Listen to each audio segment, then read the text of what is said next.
Hi, welcome back. Today we're doing the tag Tarot to the Extremes, where we compare tarot decks on opposite sides of the spectrum in any category. This tag was started by Marlene Teresa, and I have definitely seen a lot of videos and really enjoyed seeing all the different extremes and categories that people have for their decks. So let's get to it. Number 1, Minimalist versus Maximalist. The Minimalist Tarot is the Inner Dimensions Tarot by Ash Groot, and the Maximalist Tarot is the Seams Tarot by Rowan Ong. So the Inner Dimensions Tarot is my minimalist deck because it's got a very limited color palette. As you can see, it's only got these golds and blacks and whites and grays. The people in the card only have faces. Sorry, they don't have faces. They only have these voids in place of where their faces are. So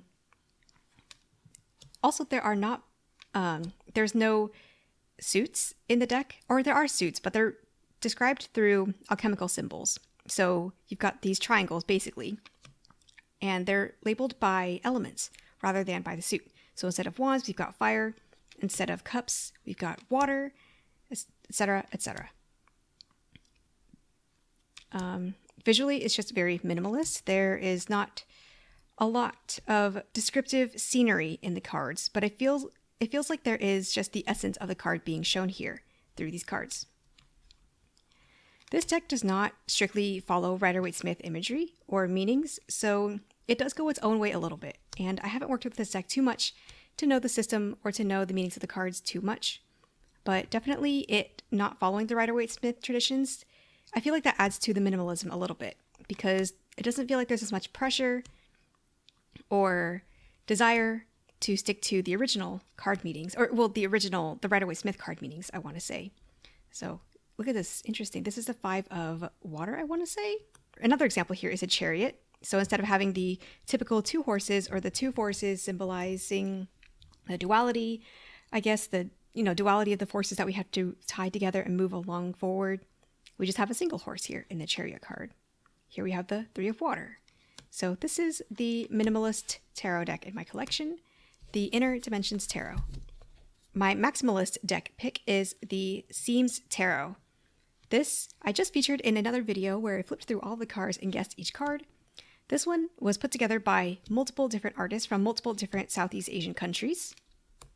And because these cards feature different legends and myths, there is definitely a lot of detail that each artist tried to include in the cards.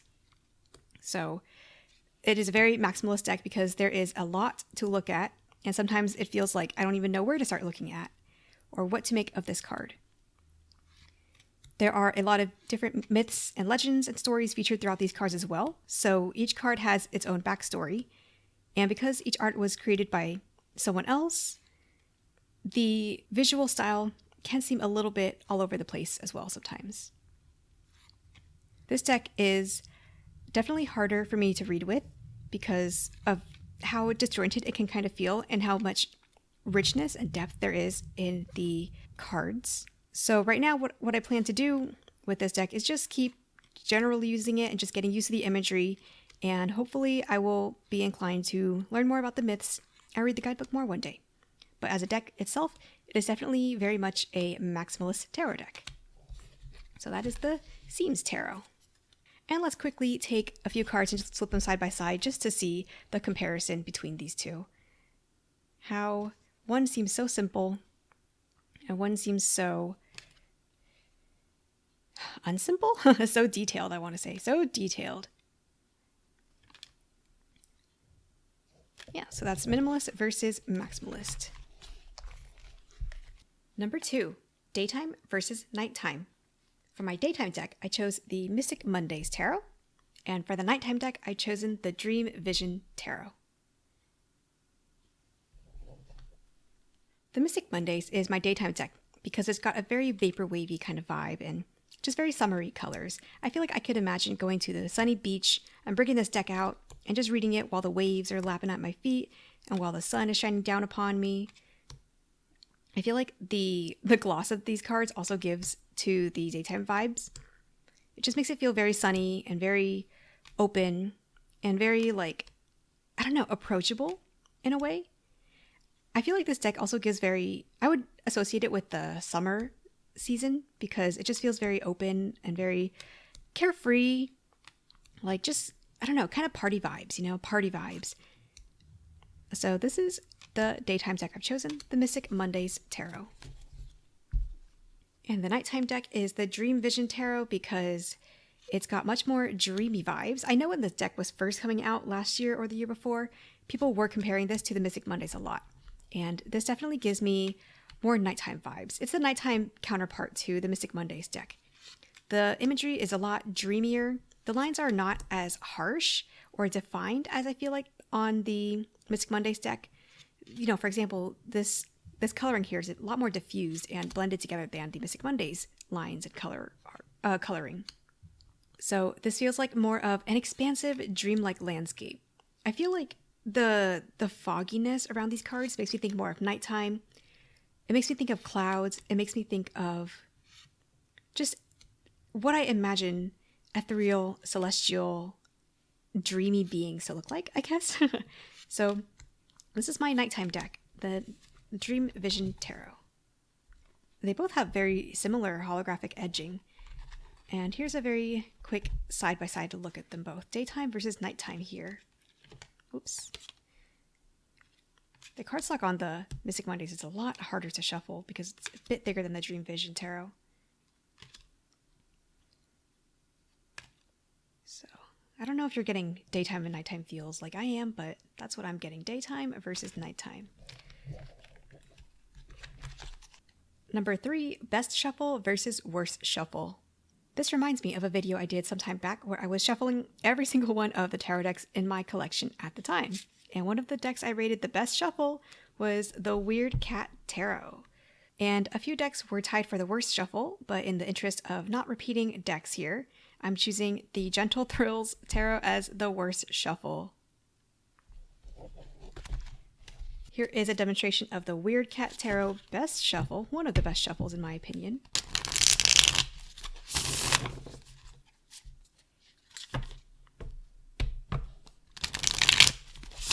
The cards just glide over each other so well, and it's just such a dream to shuffle. They are not too slippery that I can't handle them or I can't control them.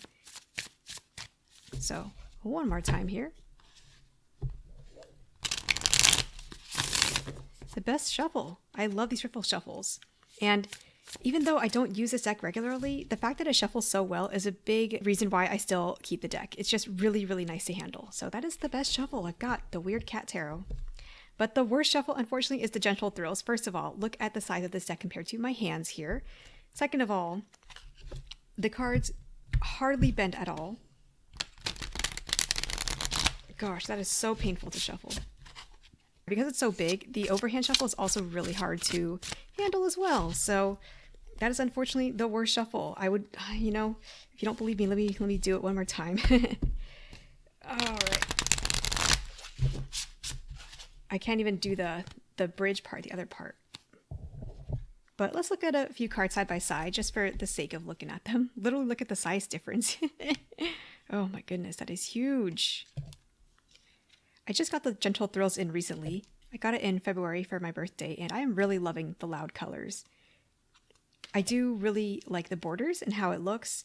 It's a whole vibe. I just wish that it was easier to shuffle, but I guess the big cards just add to the experience. So, best shuffle and worst shuffle. Number 4, Confronting versus Comforting. For my Confronting deck, I've chosen the Tarot of the Holy Spectrum. And for the Comforting deck, I've chosen the Fountain Tarot. The Holy Spectrum is my Confronting deck because the colors are very loud and very bold. Even the art is also very loud and very bold. And because of that, it just feels very in my face in a way. It doesn't feel like there's much room to, I don't know, to kind of dilly-dally or be like, oh, I don't really know, or like beat around the bush about an issue.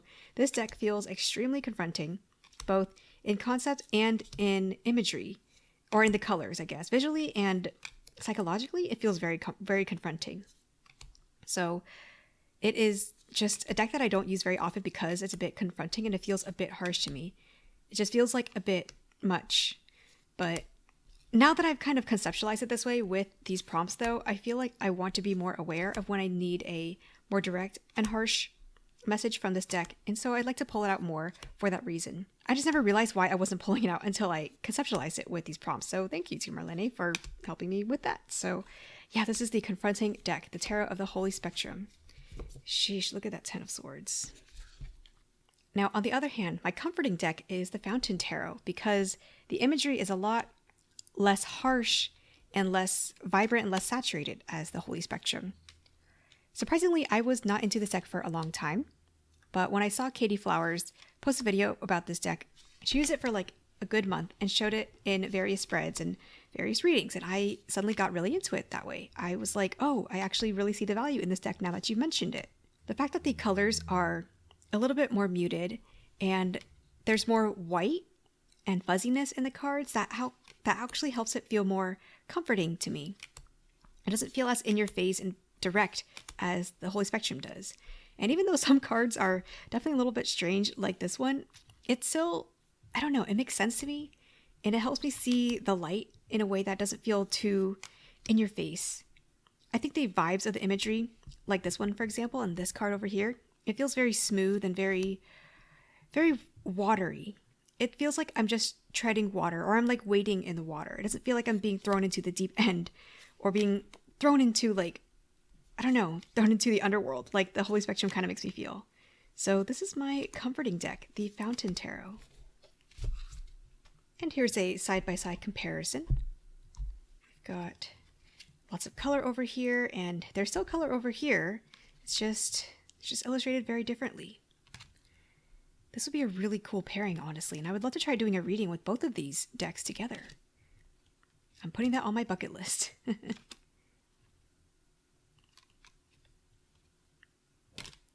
So that is that. Number 5, everyday versus every so often. My everyday kind of deck is the Mermaid Tarot, and my every so often kind of deck is the Mystical Cats Tarot. So my everyday deck, I find it easy to read with because the people and scenes are so expressive, and even though I don't live on land, I can easily imagine myself in the water and in the ocean because of how humanly expressive these people are.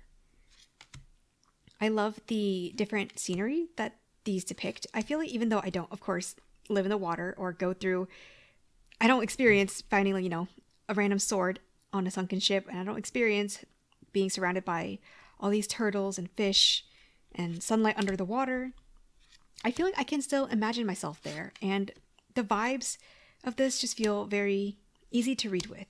This is an everyday sort of deck because, it just feels easy. The guidebook feels easy to read as well, and it just doesn't feel like I have to stretch my mind too much to kind of understand what it's trying to tell me. There's also a certain storytelling element about this deck, and even though I don't really care for stories, I don't usually connect with story-based decks. I feel like this deck is helpful for me though, because it's not really based around specific stories. It's just different decks, different images, different scenes. And there's a storytelling vibe, but there's not actual stories connected to it that I have to keep in mind and tie into the meaning of the card, if that makes sense. So I definitely like this as a more everyday sort of deck. It just gives a very everyday vibe.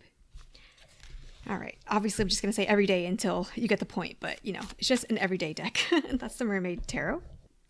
The every so often kind of deck is the Mystical Cats Tarot. And that is because even though I really, really love cats, even more so now that I have my own cat, I don't feel like I can read with this much on a normal basis. I feel like the way that I get the most value out of this deck and out of these readings is when I can actually put myself in the mind of a cat and in the feelings of a cat, in the lifestyle of a cat. I'd like to take a moment to really get into the mindset of a cat and feel what a cat might feel in order to read with this deck. And I feel like because I want to do this, cat path working thing every time, it makes me not want to work with this deck often enough because it takes time for me to get in that mindset of a cat. And, I can't do that when I'm reading with this deck every day. So I would pull this out every so often when I feel like getting in the mindset of a cat. So that is my every so often deck, the Mystical Cats Tarot. And let's flip through these side by side, every day versus every so often here.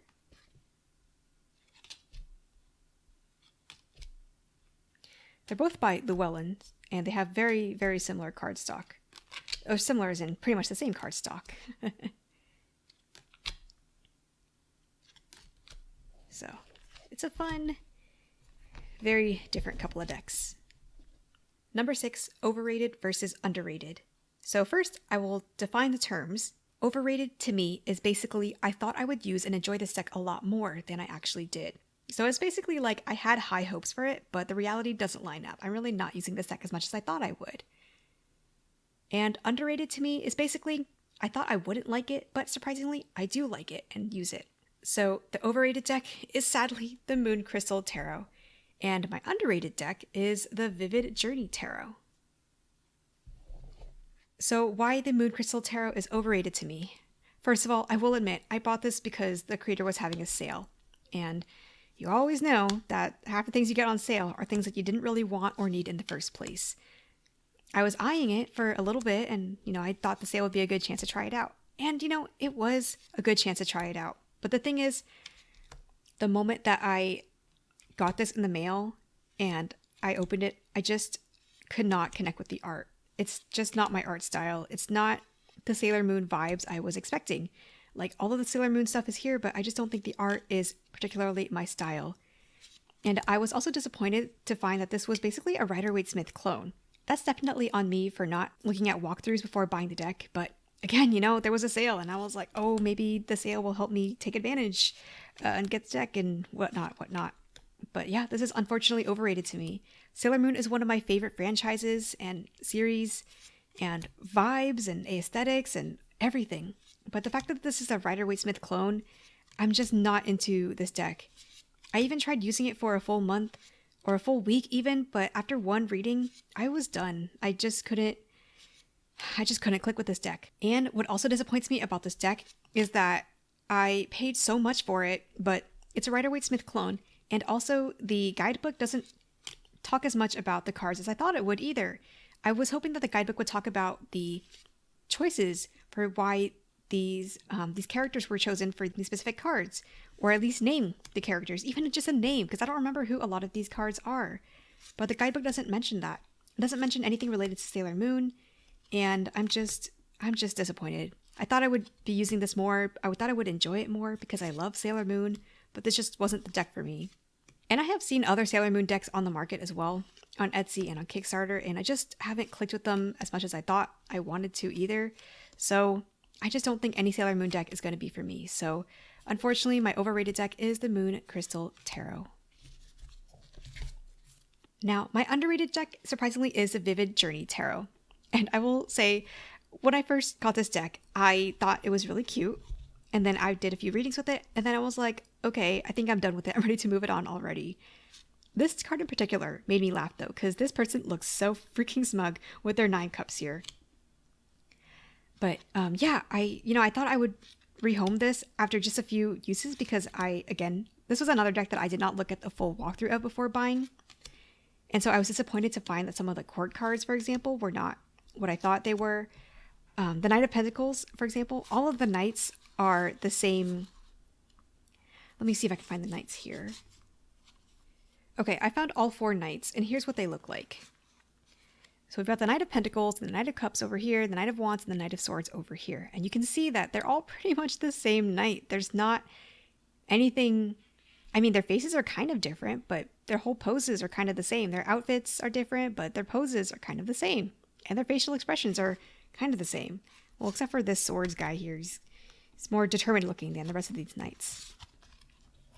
But yeah, so when I first flipped through the deck and I saw these 4 knights being pretty much the same, I was like, okay, me at me. This is why you should look at the walkthrough of the deck before you buy it.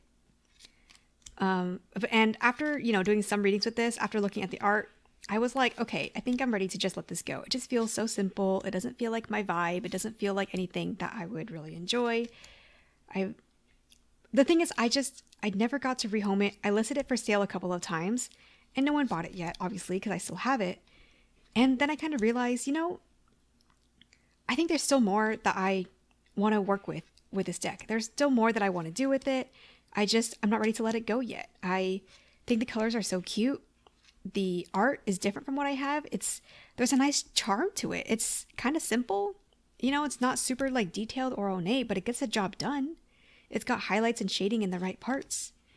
And, I guess the pages are kind of similar as well. They're not as similar as the Knights though, but. So yeah, I'm surprised at myself that I liked this deck enough to want to keep it and not rehome it. I wonder if the part of it is also because it's the Llewellyn cardstock as well, so it's easier to shuffle and handle as well. But yeah, this is my underrated deck, the Vivid Journey Tarot. I thought I would get rid of it after a few readings, but it's still here, and I want to do more readings with it. Number 7, Lightwork versus Shadow Work. The way I see it, Lightwork is like helping me acknowledge and enact change that feels easy and manageable, whereas Shadow Work is like helping me acknowledge and make change that feels difficult, or change that I don't feel like I think about very often. My Lightwork deck is the Tarot Renard, and the Shadow Work deck I've chosen is the Way of the Panda Tarot. These are two similar decks, and yet the vibes feel so different to me. So for the Tarot Renard, it's a Lightwork kind of deck for me because it just feels very manageable and very easy to read with and easy to kind of try to put into action. The foxes, they feel very sleek. They feel very active. It feels like they're pulling me forward in a way. I love the curvy shapes of the foxes here.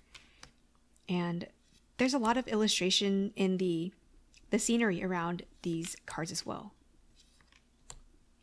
So just for some reason, like the foxes just feel more approachable and more manageable for me as a Lightwork kind of deck. I feel like because I am Asian diaspora, I feel like a certain kinship with these pandas that kind of make it more of a Shadow Work kind of deck. When I have this deck, the Fox deck, I feel like I'm getting the same vibes, the same watercolor, breezy, inspirational vibes, but it doesn't feel as personal to me as the way the Panda does. Perhaps that's why it feels more like a Lightwork deck. Yeah, Tarot Renard is what I consider my Lightwork kind of deck. And a Shadow Work kind of deck is the Way of the Panda, which is surprising to everyone, including me probably. But the Way of the Panda is my Shadow Work deck because there has been a lot that I have had to work through as an Asian diaspora person. A lot of internalized standards for myself and guilt towards myself, guilt towards other people, shame, honestly, and a little bit of prejudice, a little bit of, pettiness? Not just pettiness, but resentment. There we go. Resentment towards other Asian diaspora. And, I don't know how deep I'll really get into it, but I guess what I can say is when the way that I grew up surrounded by other Asian diaspora people, basically other Vietnamese people, other Vietnamese Americans like me. And it felt to me as if people loved everyone else and people didn't love me enough. I felt like I didn't get enough love. And I felt like my parents, the people that I looked to most for love, it felt like they liked everyone else more than me because they would compliment other people for doing good at school or having lots of friends or just seeming so approachable, having so many good manners. And it made me resentful of fellow Vietnamese people and fellow Asians because even though I wanted to be friends with them and I was kinship with them, I guess I felt kinship with them. And even though I felt kinship with them as fellow Asian Americans, I also felt a certain resentment like, oh, you being as cool and smart as you are is making it personal for me. Like I was basically taking everything that other people did personally because I felt such lack in myself at not being as cool or smart or quote successful as they were. And so this Panda deck it's brought back some of that Shadow Work for me, those Shadow Work aspects, because, in times that I feel resentful that other people seem to be more successful or more expressive or more creative, I've had to really sit with and work through those feelings. And I'm lucky that I've had my life coach to help me work through these feelings as well. But this Panda deck has helped a lot in that sense as well, because as much as I resent or want to, in my mind, as much as I want to be petty or resentful of other people being successful or being cute or colorful or whatever. Like, me having these grudgy feelings is not helping me get better. And it's not changing whatever the other person is doing. Like, the other person is still going to be doing whatever they're doing. They're not losing sleep over me at all.